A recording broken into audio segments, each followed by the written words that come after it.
तर वाघ्या कुत्र्याच्या स्मारकाजवळ बंदोबस्त वाढवण्याची गरज असल्याचं पडळकरांनी म्हटलंय। सरकारला विनंती आहे, आणखी 10 ते 20 पोलीस वाढवण्याची आवश्यकता आहे असं पडळकर म्हणाले। उदयनराजेंबाबत आदर आहे, पण हा मुद्दा ब्रिगेडींनी काढलाय असंही पडळकर म्हणाले। पवारांकडे आता फावला वेळ आहे आणि त्यांनी स्वतःला हवा तसा इतिहास लिहावा। गोपीचंद पडळकर यांचा शरद पवारांवर देखील हा निशाणा आहे। सरकारला माझी विनंती आहे की वाघ्या कुत्र्याच्या प्रोटेक्शनमध्ये आणखी 10-20 पोलिस तिथं वाढवण्याची आवश्यकता आहे। ते बघा, उदयन महाराजांच्या बाबतीमध्ये मला त्यांच्याविषयी आमच्या मनामध्ये नितांत आदर आहे।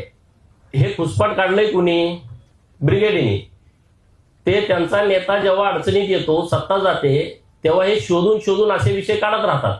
तर माझी विनंती अशी आहे शरद पवारांना, त्यांच्याकडे आता फावला वेळ आहे, त्यांचा पक्ष आता सगळा अजित पवारांकडे त्यांनी दिलेला आहे। तर या फावल्या वेळामध्ये त्यांनी स्वतः 2 वर्ष बसून त्यांना पाहिजे तसा इतिहास स्वतः लिहावा।